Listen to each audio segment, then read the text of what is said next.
Oke. Selamat petang semuanya. Selamat sore. Bentar. Saya akan mencoba menambahkan sedikit ya dari kuliah yang terdahulu mengenai dosis oral berganda ya, multiple oral dose. Jadi sebelumnya yang 2 minggu yang lalu kita sudah mempelajari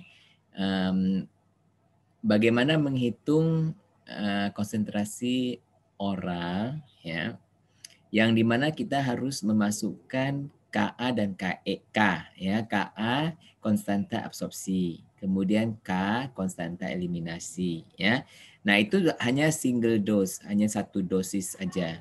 Bagaimana kalau dia sampai banyak dosis? Karena biasanya kalau kita minum obat ya, kan berkali-kali ya, minum obat banyak dosis ya, berkali-kali.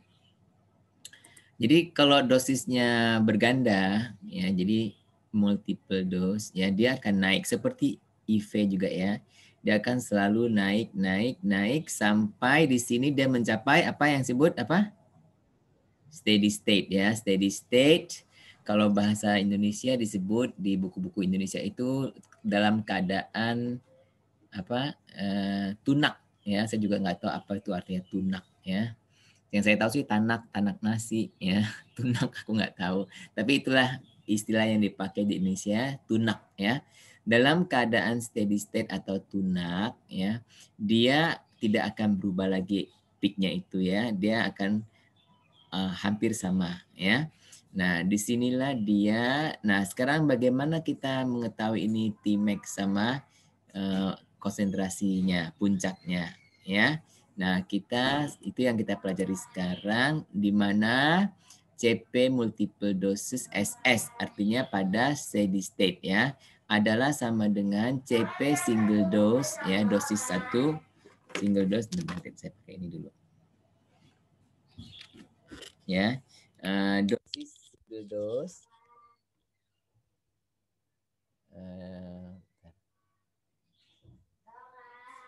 kita pakai single dose terus kali ya akumulasi, faktor akumulasi ya, accumulation factor atau accumulation ratio. Oke. Nah, inilah dari yang dulu-dulunya kita sudah pelajari, inilah rumus untuk faktor akumulasi ya, karena kalau kita lihat dari gambarnya kan dia akan terakumulasi kan, akumulasi ya, ada pertambahan ya sampai dia mencapai yang steady state ya. Jadi ada faktor akumulasi. Nah, jadi untuk single dose kalau kita masih ingat, inilah rumusnya ya, S kali F kali dose ya kali Ka dibagi VD ya dikali Ka min K. Oke. Dan ini kurang eliminasinya itu ya. Nah, untuk dosis berganda ya, yaitu kita kalikan dia dengan akumulasi faktor ini ya, kalikan dengan akumulasi faktor ini.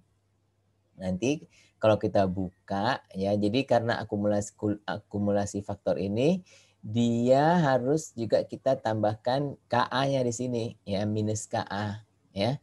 Nah, minus Ka di sini ya, jangan lupa dengan minus Ka ya.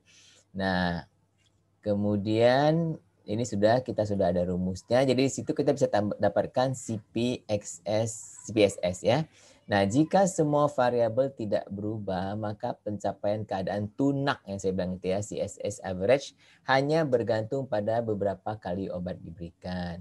Semakin besar nilai N, maka kadar obat dalam darah akan semakin mendekati CSS AV ya. Nah, kalau kamu lihat dari sini ya, kalau dia besar artinya K-nya itu kan, T-nya ini kan besar ya, T ini besar sehingga dia akan menjadi 0. Nah, kalau menjadi 0 ya, nanti di 0 sama 0 ya 0 di sini, berarti dia nanti CSS average-nya seperti ini aja gitu ya. Ka ya kali T tau ya. Kemudian karena dosis dibagi dengan tau.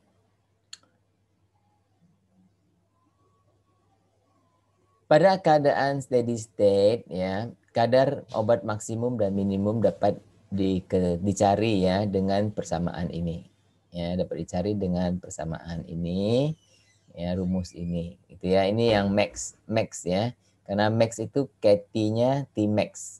Oke. Nah, untuk min itu KT-nya tau. Ya, untuk min KT-nya adalah tau. Oke, ini bedanya aja ini dengan ini ya. Dan yang ini karena dia Cmax ya, dia nggak ada lagi Ka kali K karena sudah maksimum ya. Nah, yang ini dia masih ada lagi ya. Oke,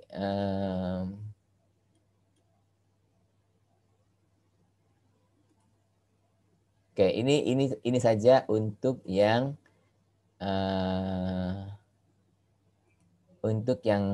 oral ini ya. Kita akan teruskan dengan ini belum selesai nih ya kuliah ini. Ini kan saya hanya tambahkan tiga slide ya untuk yang kuliah yang lalu. Ya. Bentar saya ini dulu stop record.